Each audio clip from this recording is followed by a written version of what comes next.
आज जो हमने चंडीगढ़ मेयर चुनाव में देखा वो सिर्फ एक असंवैधानिक या गैर कानूनी चीज ही नहीं थी, बल्कि राष्ट्रद्रोह था, देशद्रोह था। आज जो हमने फर्जीवाड़ा, जो गैर कानूनी काम, जो इलीगैलिटी चंडीगढ़ मेयर चुनाव में देखी है, उसे सिर्फ और सिर्फ राष्ट्रद्रोह कहा जा सकता है। आप सभी ये बात जानते हैं कि मेयर के चुनाव में 20 वोट इंडिया गठबंधन के पास थे और मात्र 16 वोट भारतीय जनता पार्टी के पास थे।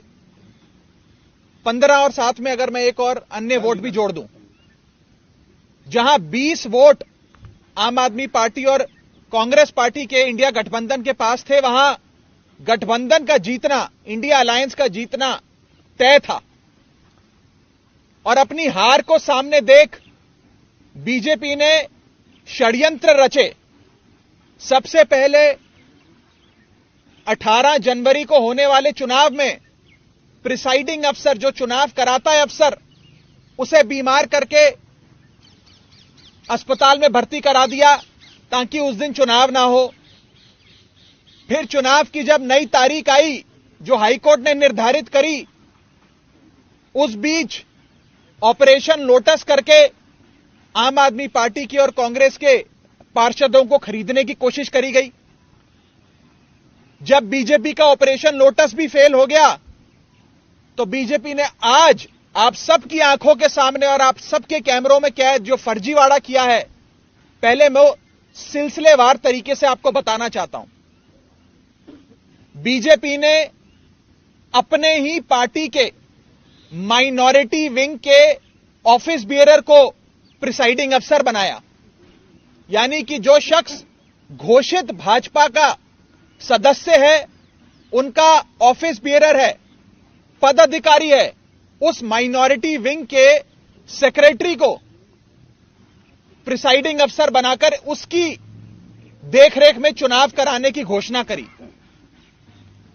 चुनाव में जब वोटिंग समाप्त हुई और काउंटिंग की बारी आई, तो इस भाजपा के ऑफिस बियरर प्रिसाइडिंग अफसर ने किसी भी पार्टी के इलेक्शन एजेंट को आगे नहीं आने दिया। आप सब जानते हैं, आप सब चंडीगढ़ मेयर चुनाव देखते आए हैं, जब भी वोटों की गिनती होती है तो इलेक्शन एजेंट, तमाम पार्टियों के इलेक्शन एजेंट अपनी आंखों के सामने काउंटिंग टेबल पे खड़े होकर काउंटिंग करवाते हैं। लेकिन पहली बार इतिहास में देखा गया कि इलेक्शन एजेंट्स को दूर कर दिया गया, उन्हें टेबल के नजदीक नहीं आने दिया गया। और उसके बाद जो हुआ, आपने देखा कि कैसे भाजपा के इस पदाधिकारी ने, जो प्रिसाइडिंग अफसर था आज के चुनाव का, उसने अपने पेन से बैलेट पेपर पर इंक लगाकर उस सारे बैलेट पेपर को इनवैलिड किया और फिर चुनावों की गिनती में, वोटिंग में, वोट काउंटिंग में उस एक एक बैलेट पेपर को इलीगल घोषित किया। पहली बार चंडीगढ़ मेयर चुनाव में कुल 36 वोटों में से 8 वोट इनवैलिड घोषित कर दिए गए। इतिहास में आज तक नहीं हुआ। आम आदमी पार्टी और कांग्रेस के गठबंधन को 20 वोट पड़ने थे, हमें 12 वोट पड़े और हमारे 8 वोट इनवैलिड घोषित कर दिए गए। और भाजपा का एक भी वोट इनवैलिड नहीं घोषित किया गया। भाजपा के और उनके कुल वोट 16 थे, उनको 16 वोट पड़े और आम आदमी पार्टी के 20 में से 8 वोटों को इनवैलिड यानी कि अवैध घोषित करके हमारे वोटों को घटाकर 12 कर दिया गया। साथियों, जब भी किसी भी वोट को अवैध घोषित किया जाता है या इनवैलिड करार दिया जाता है, तो उस वोट को दोनों पार्टियों के काउंटिंग एजेंट को दिखाया जाता है अवैध घोषित करने से पहले। यह डमी बैलेट पेपर है, जो मैं आप सबके सामने लाया हूं। जब काउंटिंग के दौरान इस प्रकार के बैलेट पेपर को इल्लीगल घोषित किया जाता है तो प्रिसाइडिंग अफसर, अगर मान लीजिए मैं प्रिसाइडिंग अफसर हूं, तो मैं दोनों पार्टियों के इलेक्शन एजेंट को वो दिखाऊंगा बैलेट पेपर कि देख लीजिए यहां इनके निशान बाहर लगा हुआ है, ये इनवैलिड है, मैं इसे अवैध घोषित कर रहा हूं। ऐसे दोनों पार्टियों के इलेक्शन एजेंट को दिखाया जाता है और दिखाने के उपरांत उनकी सहमति से, और जो डीसी चुनाव हैं, जो डिप्टी कमिश्नर बैठे हैं, उनकी सहमति से इस वोट को अवैध घोषित किया जाता है। लेकिन आज यह नहीं हुआ।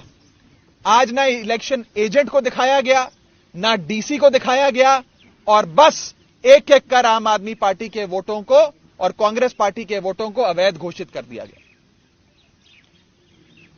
यह दिखाता है कि भारतीय जनता पार्टी इतने छोटे से एक मेयर के चुनाव में, म्युनिसिपल कॉर्पोरेशन के मेयर के चुनाव में, अगर इस प्रकार की गैर कानूनी असंवैधानिक घटनाएं को अंजाम दे सकती है, तो आप सोचिए कि लोकसभा चुनाव की हार देखते हुए ये लोग क्या करेंगे।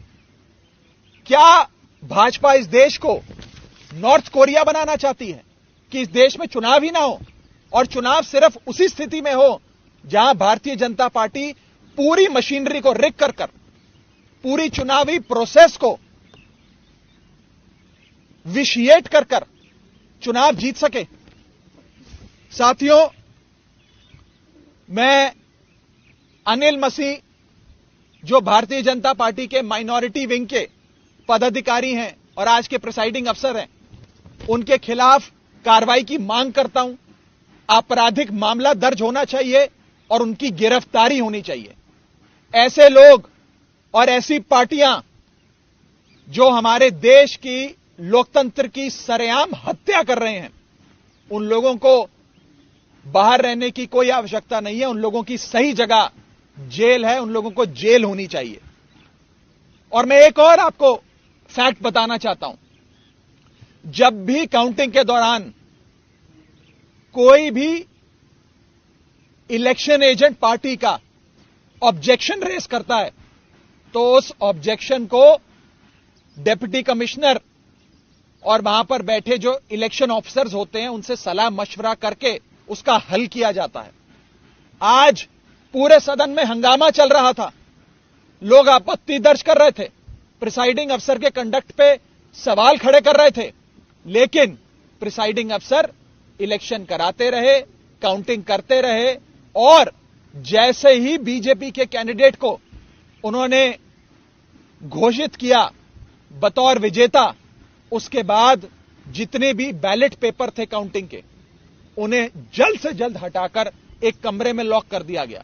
न जाने उन बैलेट पेपर्स के साथ इन लोगों ने आगे क्या किया होगा। बैलेट पेपर तक किसी पार्टी के किसी प्रत्याशी को, किसी काउंसलर को नहीं दिखाया गया। बैलेट पेपर तक गायब कर दिया गया है। यह आज सरेआम देश का एक महत्वपूर्ण शहर चंडीगढ़ में आप सबकी आंखों के सामने घटा है। मैं बस इतना ही कह सकता हूं कि भारतीय जनता पार्टी इंडिया गठबंधन से इतना घबरा गई है, इतना डर गई है कि अब वो इस प्रकार की असंवैधानिक घटनाएं, गैर कानूनी घटनाओं को अंजाम दे रही है। मैं सीधा बस इतना कहना चाहता हूं कि भारतीय जनता पार्टी ने जो आज चंडीगढ़ मेयर चुनाव में किया है, वो सीधा सीधा देशद्रोह है। यह देशद्रोह से कम चीज नहीं है, और इन लोगों के खिलाफ कार्रवाई होनी चाहिए। नहीं तो इस देश के आम आदमी का लोकतंत्र से और चुनावी प्रक्रिया से विश्वास उठ जाएगा।